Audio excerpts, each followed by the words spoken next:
Oke, Assalamualaikum warahmatullahi wabarakatuh. Kembali lagi bersama saya di channel Edukasi Vokasi Pasti. Yang kali ini kita akan membahas terkait tentang eh, penulisan karya ilmiah. Ya, bukan bermaksud untuk mengguruin ataupun mengajari teman-teman sekalian, ya.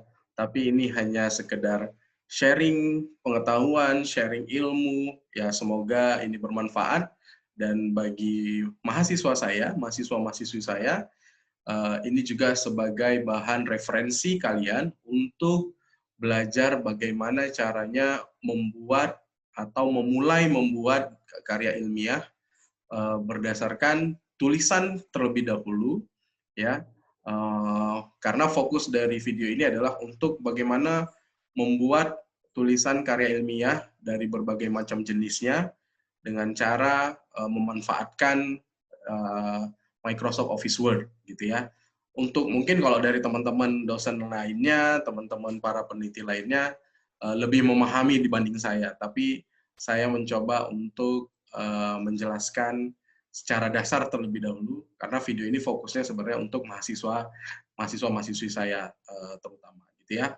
Oke, sekedar sebagai pengawal, memulai dari pembahasan kali ini, ya, saya akan menjelaskan sedikit tentang apa sih itu karya tulis ilmiah, gitu ya.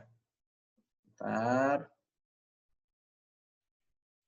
Nah, apa sih karya tulis ilmiah?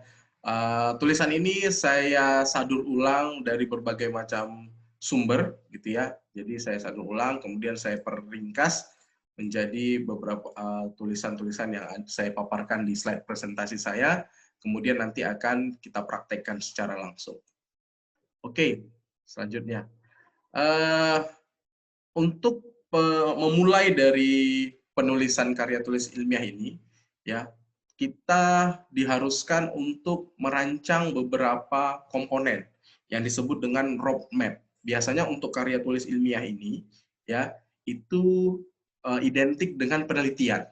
Ya, karya tulis ilmiah itu identik dengan penelitian. Kenapa saya sebut seperti itu? Karena apapun yang kita tulis saat ini itu berdasarkan tulisan-tulisan sebelumnya yang sudah pernah dibuat oleh orang terdahulu kita. Ya, contoh misalkan saat ini kita mau mengembangkan sistem yang sebenarnya sudah ada. Karena kalau kita mau menciptakan sebuah sistem, itu tidak mungkin kita tiba-tiba bisa menciptakan tanpa ada referensi. Ya, makanya itu disebut dengan sebuah roadmap, perjalanan dari apa yang mau kita bangun, sebelumnya sudah sampai mana, dimulai dari mana, dan hingga endingnya mau kita buat seperti apa. Seperti itu ya. Nah, jadi di awal saya sebut ini adalah sebuah roadmap. Saya contohkan adalah 3 tahun ke belakang, ya, dimulai dari tahun 2018 karena tahun ini adalah tahun 2020. Tahun 2018 saya sebutnya sebagai state of the art. State of the art ini adalah berbagai macam jenis penelitian yang sudah pernah dibahas oleh orang terdahulu sesuai dengan pembahasan yang mau kita tulis, ya, sebagai referensi kita. Di tahun 2018 kita ambil saja misalkan penelitian orang terdahulu itu sudah membahas mungkin hanya sampai 1-2 variabel misalkan. Nah, selanjutnya di tahun 2019 itu disebut dengan sistem yang sedang berjalan berdasarkan tahun 2018. Sistem tersebut sudah berjalan, ya. Kemudian pada tahun 2019 sudah mulai dijalankan. Pada tahun ini 2020 kita sebagai penulis yang ingin membahas sistem yang hampir sama, tapi kita lakukan pengembangan. Kita lakukan pengembangan di tahun 2020, ya, tepatnya tahun ini. Nah, itu disebut dengan pengembangan sistem. Makanya dari tahun 2018 sampai dengan tahun ini, itulah yang disebut dengan perkembangan penulisan atau penelitian yang disebut dengan roadmap. Nah, itu terlebih dahulu kita harus pahami pembuatan karya tulis ilmiahnya. Selanjutnya, nah, selanjutnya untuk hakikat karya ilmiah. Nah, di sini sudah mulai masuk sedikit tentang teori ya yang saya bahas. Hakikat karya ilmiah ya ini pada dasarnya kata ilmiah dalam berbagai kesempatan ini seringkali dipandang sebagai sesuatu yang rumit ya. Kenapa muncul kata-kata sesuatu yang rumit? Karena adanya kata ilmiah. Ilmiah ini tidak boleh ada campuran dari kata-kata oh ini sangat gampang ditemukan. Nah, itu tidak bisa. Makanya itu muncul kata-kata ilmiah itu adalah sesuatu yang rumit, terbatas, terus milik pihak tertentu, dan tentu saja sulit dilakukan. Karena itu ilmiah. Ya. Nah, temu ilmiah ini misalnya terbatas pada ahli-ahli dalam bidang tertentu. Ya. Contoh kalau misalkan basic saya memang di bidang sistem informasi, atau lebih ringkasnya orang sebutnya di bidang IT. Pasti bidang-bidang terkait tentang hal tersebut, ilmu komputer pasti itu yang bisa saya bahas. Di luar dari itu mungkin ya saya harus belajar lagi gitu kan, belum tentu tidak bisa juga, tapi belum tentu juga dengan mudah saya pelajari. Nah, karya ilmiah juga sering dipahami sebagai karya yang dihasilkan oleh pihak-pihak tertentu yang sudah memiliki kadar keilmuan yang tertentu pula gitu ya. Ini biasanya senior-senior juga sudah paham lah ya pembahasan apa sih karya ilmiah itu. Nah, dengan kata lain, para penulis karya ilmiah ini biasanya pakar atau ilmiah atau ahli dalam satu bidang tertentu. Ini dia. Ya, para penulis karya ilmiah ini biasanya dia disebut dengan pakar atau ahli dalam suatu bidang tertentu. Ya, sepakat ya? Untuk kita sebut sebagai pakar atau ahli, itulah yang disebut dengan seorang penulis karya ilmiah. Nah, kemudian para guru karena dalam beberapa hal membatasi diri seperti sulit memasuki wilayah ini, sehingga setiap kali mengikuti seminar atau pelatihan karya ilmiah ini tidak dipandang sebagai bagian dari dunianya.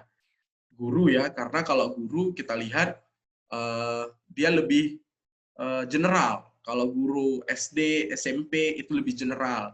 SMA mungkin sudah mulai spesifik karena ada yang guru sosial, ada yang guru IPA gitu ya, itu lebih spesifik.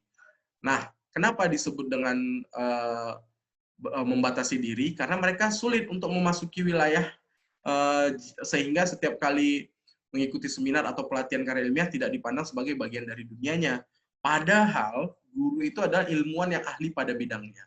Sudah jelas, kita sebagai mahasiswa, saya sebagai dosen, mengertinya dulu juga ya dari guru, bukan hanya dari dosen, karena dosen ini kan sebenarnya penerus keilmuan dari sebelumnya guru yang mengajarkan, seperti itu ya. Nah, padahal dunia keilmuan pada level manapun itu mengandung kadar keilmiahan dan dapat diraih oleh siapapun sesuai dengan bidangnya. Dengan kata lain, karya ilmiah sesungguhnya harus menjadi bagian dari keseharian para guru sebagai seorang ilmuwan. Nah, ini mungkin yang sedikit banyak kita temuin kalau guru itu sudah mulai jarang untuk membuat karya tulis ilmiah. Tapi kalau mungkin kalau buat buku juga masih ada, masih banyak, padahal dan dengan kata lain buku itu juga salah satu karya ilmiah guru. Tapi selain dari buku, seperti nanti ada saya sebutkan contoh lain dari karya ilmiah itu, mungkin itu yang sudah mulai jarang kita temukan untuk guru. Nah, kita sebagai mahasiswa, dosen, itu mulai dari sekarang, baik itu mahasiswa yang baru bergabung di semester 1 ini, ya ataupun bahkan mahasiswa yang sedang tugas akhir atau skripsi, ya itu wajib sudah mulai menulis karya ilmiah, ya karena karya ilmiah ini adalah salah satu hal yang sangat unik jika kita perdalam, gitu ya, sangat unik dan itu juga akan menambah keilmuan dan wawasan kita. Oke, selanjutnya, nah apa sih karakteristik karya tulis ilmiah ini? Ya, karakteristiknya ada 5 poin. Ya, saya breakdown ada 5 poin. Yang pertama, karya tulis ilmiah ini adalah sebuah karya tulis yang disajikan secara ilmiah dalam sebuah forum atau media ilmiah. Ya, sudah jelas dia adalah sebuah karya tulis yang disajikan secara ilmiah Di mana? Dalam media ilmiah ataupun forum. Ya, ini bisa. Kenapa Pak harus di forum? Ya, karena memang agar ada pembandingnya, agar ada juga yang mengomentari bahwasanya oh ini benar atau oh ini salah atau ini ada yang perbaikan seperti itu. Nah, kedua, karakteristik keilmiahan sebuah karya ini terdapat pada isi, penyajian, dan bahan yang digunakan. Nah, isi karya ilmiah tertentu ini bersifat keilmuan, yakni rasionalitas, objektif, tidak memihak, dan berbicara apa adanya. Kalau yang namanya udah disebut dia membahas cuma satu objek saja dan lebih membanding-bandingkan, itu sudah disebut dengan objektif dan memihak. Nah, itu sudah tidak itu disebut sudah tidak bisa disebut sebagai karya ilmiah, ya. Karya ilmiah ini sudah pasti dia dengan kata lain dia objektif benar tapi tidak memihak. Nah, objektif benar tapi tidak memihak dan berbicara apa adanya. Itulah karakteristik karya ilmiah. Yang ketiga, isi dari sebuah karya ilmiah itu harus fokus dan bersifat spesifik pada sebuah bidang keilmuan secara mendalam. Jangan setengah-setengah. Dia harus fokus dan spesifik. Ya, itu harus kita garis bawahi, fokus dan spesifik. Sorry. Nah, kecoret saya ya. Harus fokus dan spesifik. Nah, ini tidak boleh tidak, gitu ya. Keempat, kedalaman karya tertentu ini sangat disesuaikan dengan kemampuan sang ilmuwan. Bahasa yang digunakan juga harus bersifat baku, disesuaikan dengan sistem ejaan yang berlaku di Indonesia. Kalau kita saat ini membuat karya ilmiah berbahasa Indonesia. Kalau membuat karya ilmiah bertaraf internasional, harus juga dengan bahasa Inggris yang secara edukasi, secara educational gitu ya. Kemudian bahasa ilmiah tidak menggunakan bahasa pergaulan, ya, tetapi harus menggunakan bahasa ilmu pengetahuan, mengandung hal-hal yang teknis sesuai dengan bidang keilmuannya. Nah, ini ada kaitannya dengan yang poin nomor 4. Tidak bisa kita menggunakan bahasa gaul, gitu ya. Harus sesuai bahasa yang resmi, formal, baik itu bahasa Indonesia maupun bahasa internasional. Oke, ya, itu adalah karakteristik karya ilmiah. Nah, dengan kata lain, ya, karya tulis ilmiah ini terlepas dari semua kerumitan dan nuansa seramnya yang diciptakan di kepala guru, dosen, mahasiswa, dan seterusnya. Sebetulnya penulisan karya ilmiah ini merupakan kegiatan yang sama dengan proses penulisan pada umumnya. Ingat, sama dengan proses penulisan pada umumnya. Ya, kegiatan menulis pada dasarnya kegiatan menyampaikan atau menyajikan gagasan. Baik itu pikiran, informasi, kehendak, kepentingan, dan berbagai pesan kepada pihak lain dalam bahasa tertulis. Nah, kegiatan menulis karya ilmiah ini tentu dipahami sebagai kegiatan menyampaikan pengetahuan dan temuan baru dalam suatu bidang ilmu dalam bahasa tulis kita, gitu ya. Karya ilmiah juga biasanya menggunakan media ilmiah seperti jurnal ilmiah ataupun forum ilmiah. Nah, dengan kata lain, sama seperti contoh mahasiswa, terus murid-murid sekolah SMA, kemudian orang umum, dosen, guru, jika kita membuat sebuah tulisan, baik itu kalau bahasa gaulnya mengarang bebas, itu termasuk sebagai karya tulisan ilmiah, tapi harus mengikuti karakteristik penulisan.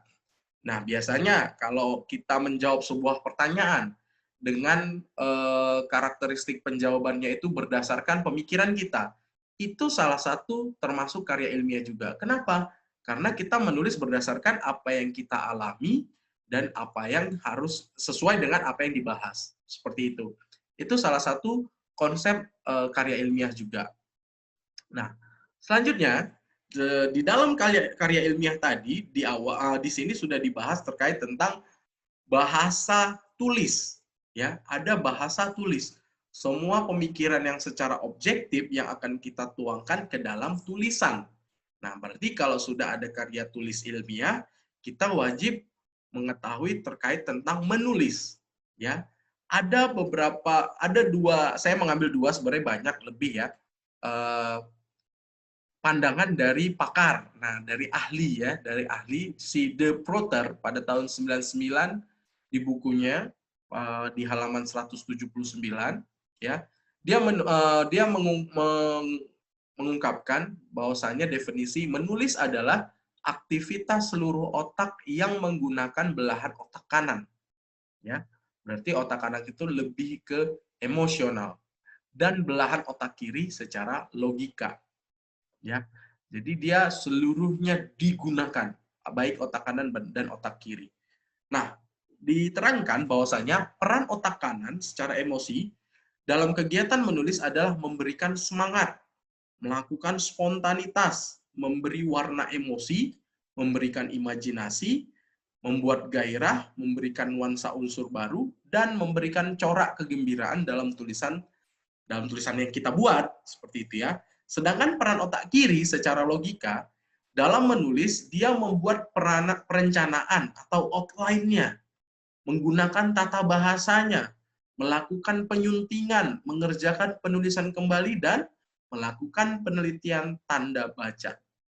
Nah, secara tidak sadar, sebenarnya yang menggerakkan kita untuk menulis itu dari dua sisi otak kanan dan otak kiri kita. Itu menurut si De Prutter pada tahun 99.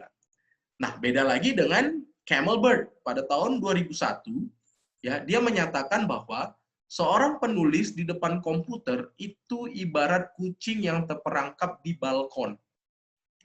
Mereka kadang menulis paling baik ketika mereka terjebak dalam bahaya, menjerit untuk menyelamatkan hidup mereka.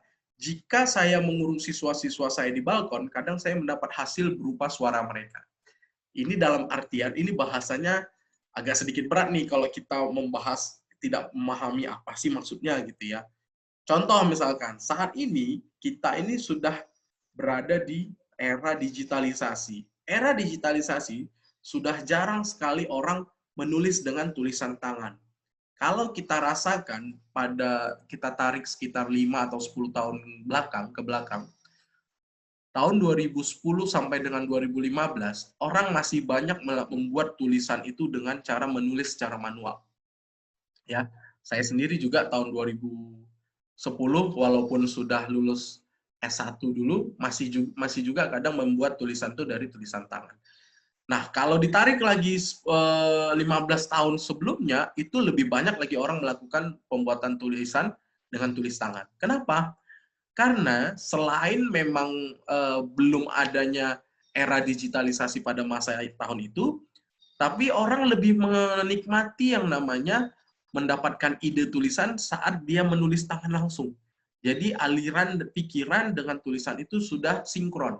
Nah, sekarang pada zaman digitalisasi, ya, seperti yang disampaikan si Campbell ya, seperti yang disampaikan si Campbell pada saat ini kita lebih sering menulis itu dengan cara mengetik langsung di komputer, ya. Berarti itu tergantung pada saat kita terjebak dalam bahaya. Sama nih sekarang dengan pemikiran mahasiswa-mahasiswa sekarang. Kalau bahasa gaulnya yang namanya the power of kepepet. Makin cepat, waduh waktunya deadline-nya sudah sedikit lagi nih, barulah kita bisa mengetik. Nah ini juga sering juga nih dirasakan oleh para dosen saat misalnya mau menyelesaikan tulisan yang memang sudah dikejar deadline, barulah semuanya pemikirannya itu keluar. Wah ini harus selesai. Nah itulah yang dimaksud oleh si Campbell. Padahal pada hakikatnya itu tidak baik gitu ya. Saya juga masih sering juga tuh mengalami seperti itu. Jadi mudah-mudahan sudah tidak ada lagi hal-hal yang seperti itu. Ya, kita lanjut. Nah, dari kedua penjelasan tadi, ya, tentang menulis, ada pembahasan terkait tentang karya tulis. Ya, sebuah karya tulis yang baik tentu yang komunikatif. Maksudnya adalah pesan yang disampaikan itu dipahami pembaca sebagaimana maksud si penulis. Tulisan yang komunikatif itu disampaikan melalui bahasa yang tersusun, sistematis, mudah dicerna, tidak bertele-tele, dan tidak bermakna ambigu atau ganda. Karena sering banget nih terkadang, nah ini akibat kepepet juga tuh kata-kata yang ambigu sering muncul gitu ya. Menulis karya ilmiah dengan bahasa lain adalah menyusun kalimat-kalimat bermakna dalam sebuah rangkaian informasi yang berguna untuk pembacanya. Oke ya. Nah, selanjutnya, di sini ada saya bikin quote sedikit ya, fungsi karya ilmiah. Ya, ada dua saya buat. Ini juga berdasarkan sumber referensi yang saya temukan di berbagai macam sumber, gitu ya, baik dari buku maupun internet. Nah, fungsi utama karya ilmiah ini sebagaimana dipaparkan di awal tadi, itu adalah fungsi akademik. Melalui karya ilmiah, terjalin komunikasi akademik antar berbagai komponen dalam sebuah bidang keilmuan. Saya ngambil contoh lagi seorang guru, dosen, atau mahasiswa. Ini akan mengetahui model-model terbaru dalam pembelajaran bahasa apabila membaca jurnal ilmiah ataupun tulisan dari berbagai macam sumber. Demikian pula apabila menuliskan temuannya, guru, dosen, mahasiswa yang lain akan mengetahui hasil penelitian guru, dosen, atau mahasiswa yang lain. Gitu ya. Ini kalau pembahasannya terkait tentang bahasa. Nah, fungsi lainnya ini adalah sebagai fungsi ekspresif dan fungsi instrumental. Fungsi ekspresif itu apa? Itu adalah seseorang yang dapat menuangkan berbagai gagasan tulisan yang dikomunikasikan sebagai ilmuwan atau sebagai manusia yang berpikir. Sementara itu, fungsi instrumental adalah bahwa menulis menjadi media bagi seseorang untuk meraih tujuan-tujuan lainnya. Ada orang yang tidak bisa mengungkapkan dengan kata-kata, tapi dia bisa leluasa mengungkapkan sesuatu tujuannya itu dengan tulisan. Nah, ini bisa kalian temukan, bisa kita temukan pada seorang penulis novel. Ya, penulis novel itu awalnya tidak bisa mengungkapkan apa yang dia inginkan dan tujuannya apa. Nah, makanya dia bisa mencurahkan semua keinginan dan tujuannya itu di tulisannya. Makanya hingga terjadilah sebuah buku, bahkan sekarang di zaman sekarang, untuk penulis novel di Indonesia, sesudah diterbitkan di buku, mereka juga bisa lebih berkreasi lagi untuk diterbitkan ke dalam layar kaca. Itulah yang sering terjadi sekarang, film-film di Indonesia ini berdasarkan true story, based on true story atau based on novel, penulisan novel. Itu fungsi karya ilmiah. Nah, fungsi karya ilmiah yang lainnya, yang pertama itu ada fungsi sosial, fungsi ekspresi, fungsi ritual, fungsi instrumental juga ada. Ya. Nah, kalau untuk fungsi sosial, ini menulis akan menentukan citra diri, ya, dari eksistensi diri pada penulis secara sosial, gitu ya. Kalau kalangan akademik, ini kemampuan menulis merupakan kebanggaan, ya, karena mereka menyadari bahwa menulis merupakan keterampilan tingkat tinggi yang tidak dimiliki setiap orang, gitu ya. Dengan kemampuan menulis, orang akan mendapatkan posisi-posisi sosial yang sebelumnya tidak pernah diperoleh. Ya, popularitas dan legalitas sosial merupakan hal yang secara nyata signifikan dan kebiasaan menulis seseorang. Gitu ya, dengan kebiasaan menulis. Nah, kemudian ada fungsi ekspresi. Ini menulis diyakini sebagai media untuk mengekspresikan pikiran, ide, gagasan, imajinasi si penulisnya. Jadi biasanya melalui tulisan, para penulis bisa menyampaikan keinginan. Ini tadi yang saya bahas di sebelumnya. Nah, biasanya keinginan, penyesalan, kegalauan, angan-angan, ambisi, mendapatkan bahkan cita-cita hidupnya. Terus ada fungsi ritual. Nah, fungsi ritual ini mungkin saja dengan menulis dan membacakan kegiatan ritual ini disampaikan melalui tulisan orang menyampaikan bela sungkawa, ya. Melalui tulisan pula orang menyampaikan doa dan ucapan selamat. Baru yang terakhir fungsi instrumental. Nah, menulis ini juga bisa menjadi alat untuk mengubah sesuatu. Informasi, sikap, pendapat dan pandangan. Jadi seseorang terhadap seseorang yang semula berpandangan picik terhadap reformasi mahasiswa misalkan, mungkin saja berubah ketika membaca sebuah tulisan tentang reformasi. Seseorang yang memiliki sikap jahat mungkin saja sadar akan perbuatannya setelah membaca sebuah buku keagamaan. Jadi itu salah satu fungsi instrumental.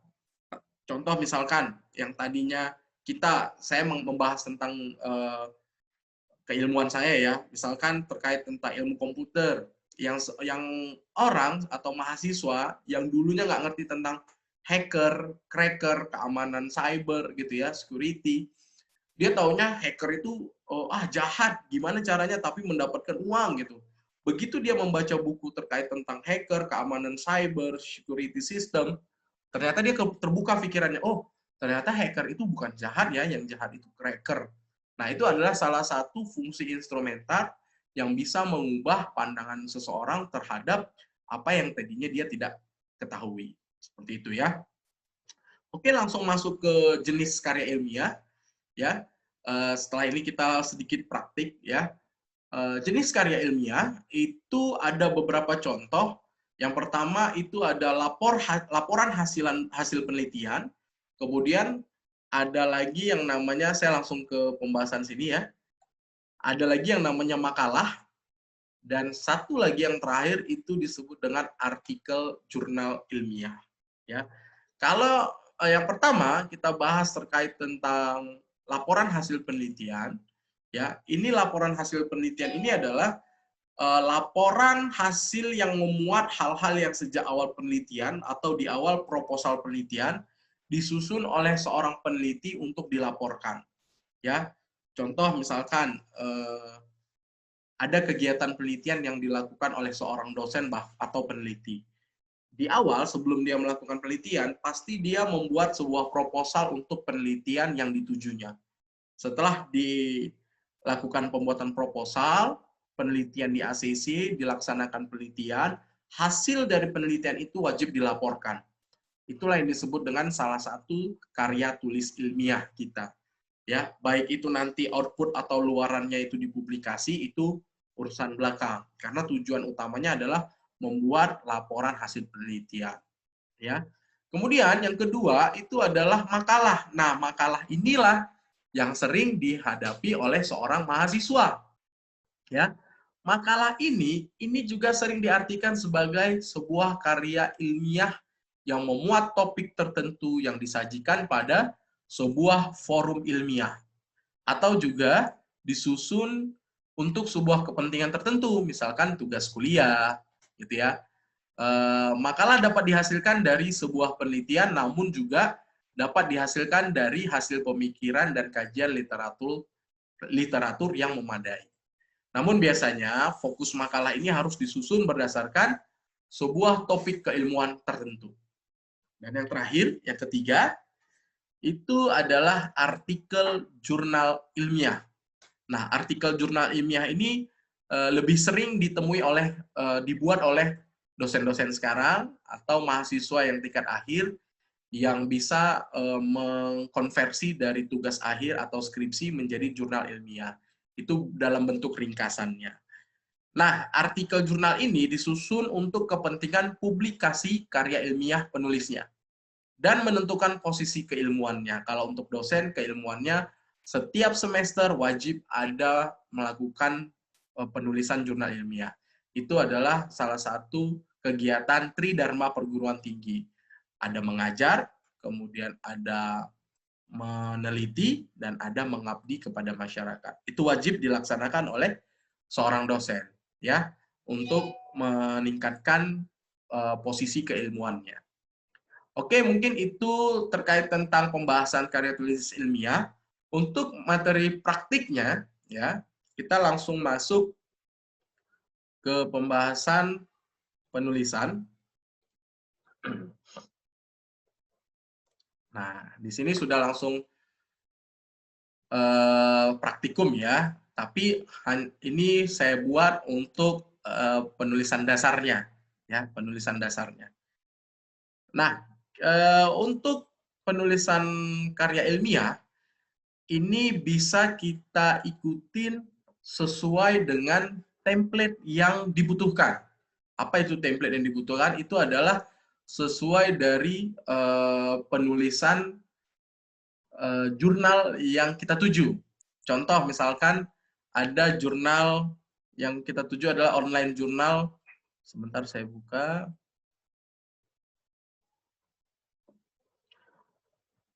Sekarang banyak sekali ya online jurnal. Kalau misalkan kita buka untuk di dosen ya, untuk di dosen kita bisa cek online jurnal yang sudah terakreditasi.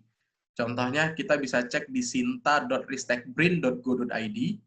Jika kita mau cek Sinta dia akreditasinya itu sekarang di Sinta itu ada Sinta 1 sampai Sinta 6. Nah, yang terbaik itu adalah biasanya 1, 2, 3. Ya, Sinta 1, 2, 3 ini biasanya sudah skalanya sudah baik. Tapi untuk sebenarnya sampai 6 juga sudah baik. Tapi biasanya seorang dosen mengecek untuk publikasi 1, 2, 3 itu sudah sangat terbaik. Nah, kita bisa cek dari semua perguruan tinggi mana yang sudah memiliki online jurnal system, bisa kita cek sudah terakreditasi Sinta atau belum, gitu ya. Kita bisa cek klik saja salah satunya. Contoh misalkan karena saya bekerja di Politeknik LP3I Medan, saya bisa cek di jurnal Politeknik LP3I. Ini ada di Sinta 5. Kita cek di sini Teknovasi. Nah, di sini ada. Jadi Politeknik LP3I Medan itu ada online jurnal system, nama jurnalnya itu adalah Teknovasi. Ya, dia sudah terakreditasi Sinta 5. Ini juga sudah lumayan baik. Mudah-mudahan ke depannya kita ada target Sinta 4 atau Sinta 3, gitu ya. Nah, jika kita klik di sini ya, kita buka websitenya Jurnal Teknovasi. Nah, di sini nanti kita bisa login ya. Kita kalau belum ada akun, kita bisa ini dulu, registrasi dulu. Kemudian jika sudah kita login, kita download template-nya. Nah, di sini ada template yang sudah saya download dan tampilannya seperti ini. Nah, ini adalah template dari Jurnal Teknovasi. Nah, template ini ya sebelum kita submit jurnal kita wajib mengikuti aturan main dari template si Teknovasi ini. Karena kalau tidak, pastinya kita tidak akan bisa submit dan ataupun sudah kita submit pasti tidak akan dipublish oleh tim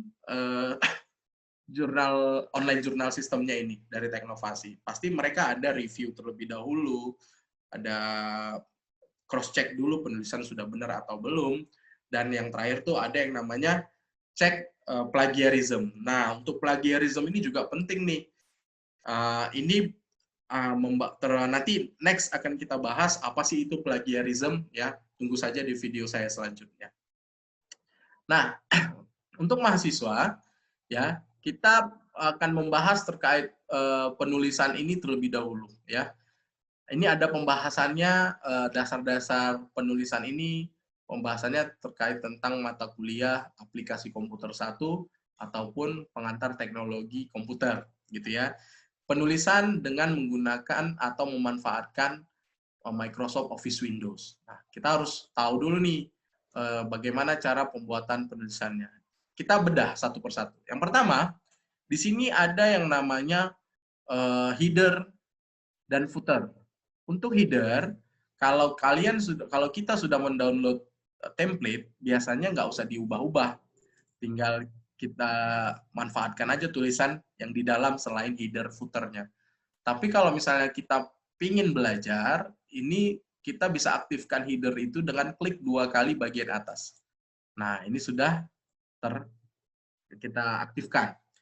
Nah, di sini bisa kita edit-edit. Karena apa? Mungkin volume yang mau kita publish itu bukan volume 2 lagi.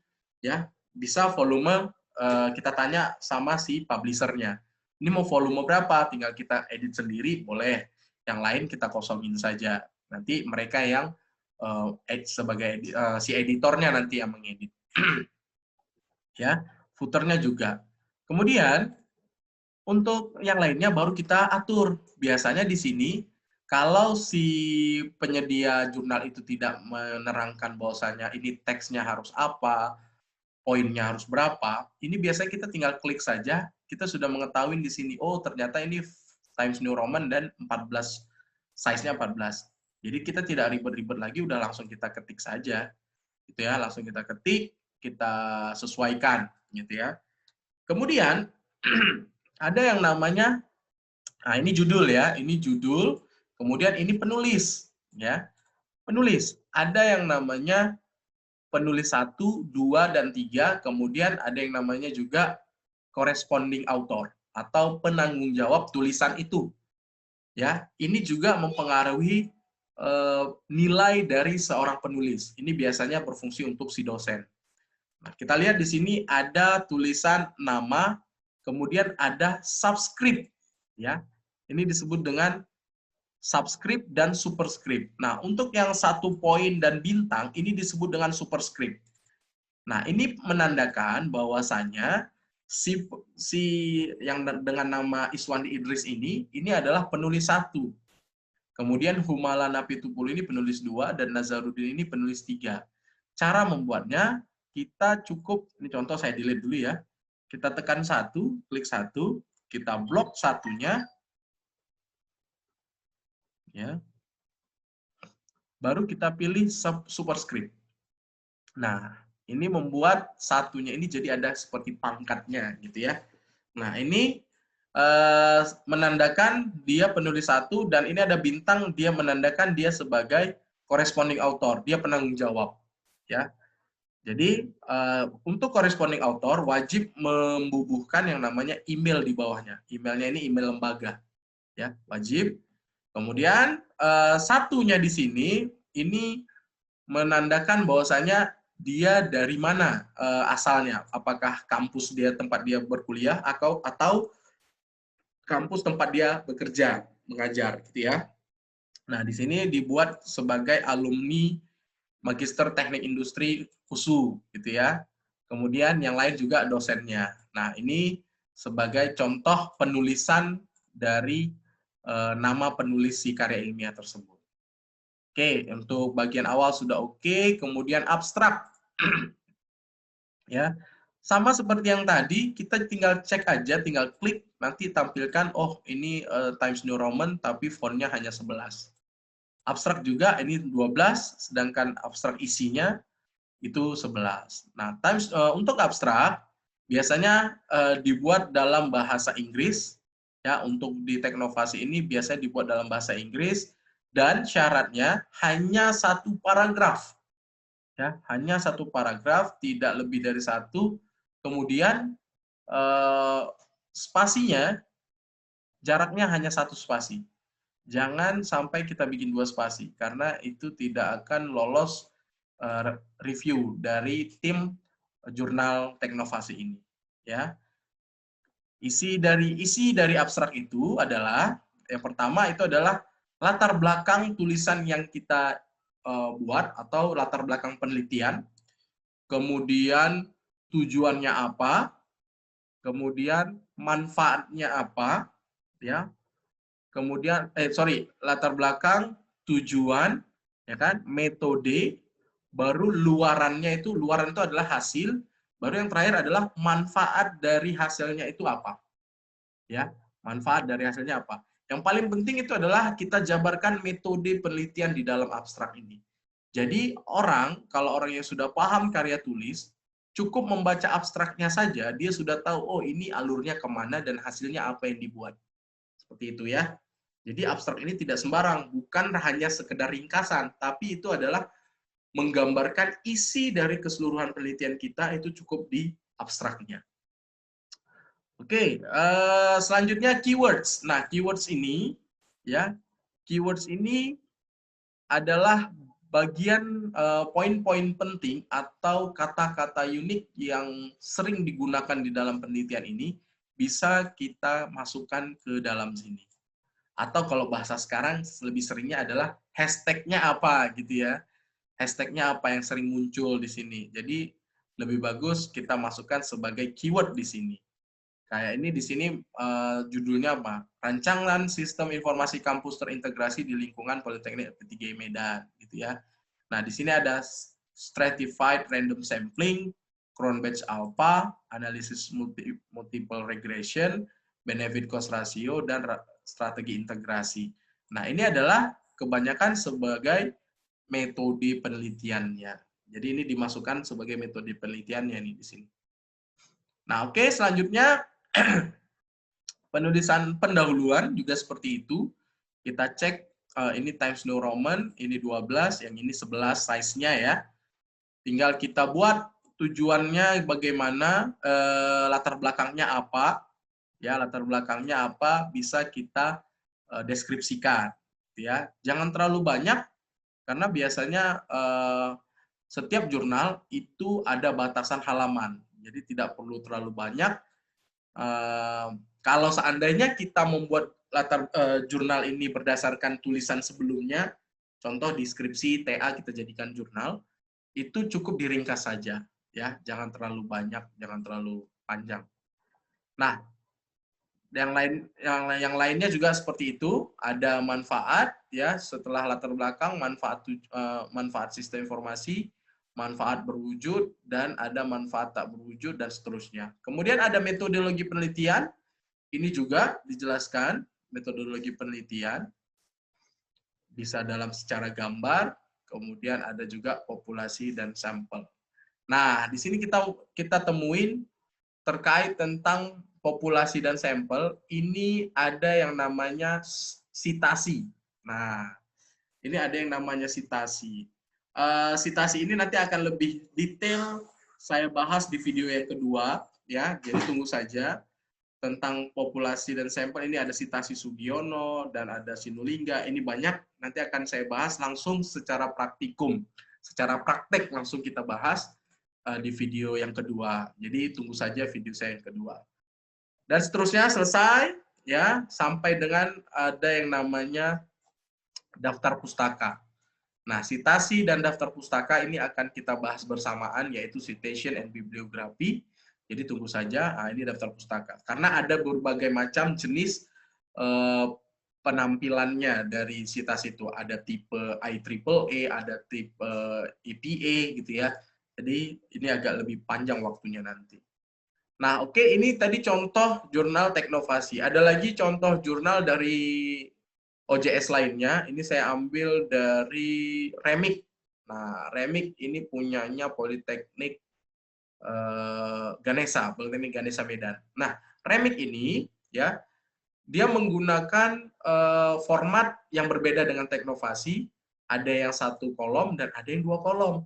Nah, ini cara membuatnya. Kalau misalkan kalian bingung, ini contoh ya. Saya formatkan di sini ya.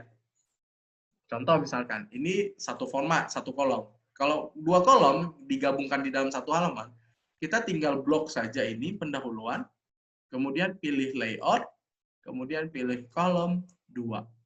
Nah, seperti ini dia. Kalau di Remix tuh hampir sama seperti ini. Abstraknya 1 kolom, yang pendahuluannya 2 kolom, yang lainnya 1 kolom. Nah, sebenarnya itu cara mudahnya gitu ya. Jadi untuk membuat 1 kolom dan 2 kolom penulisan jurnal itu kita bisa menggunakan menu layout dan kolomnya. Tapi saya sarankan ketik dulu semua 1 kolom normal, setelah sudah selesai baru kita edit sesuai dengan format yang ada. Kalau kalian tidak mau membuatnya berdasarkan format yang sudah kalian download, kalian mau bikin file yang baru gitu, itu nggak masalah. Oke, mungkin itu saja dulu video yang part pertama ini terkait tentang karya ilmiah. Akan saya lanjutkan di video selanjutnya, pembuatan langsung dan praktek membuat sitasi and bibliografi secara mudah, sampai juga nanti membuat daftar isi kalau untuk membuat makalah maupun skripsi dan tugas akhir. Ya, cukup sekian dari saya. Jangan lupa subscribe video saya, subscribe YouTube saya, ya. Kemudian aktifkan loncengnya, komentari jika ini bermanfaat, share kepada teman-teman kalian, share juga kepada teman-teman kita semua, ya. Di like jika ini bermanfaat, jangan di unlike jika ini tidak bermanfaat. Cukup dikomentari, kasih masukan, dan mau video apa saja yang saya tampilkan, boleh dikasih kolom komentar. Mungkin itu saja dari saya. Sampai ketemu di channel Edukasi Vokasi Pasti. Selamat pagi semuanya. Wassalamualaikum warahmatullahi wabarakatuh.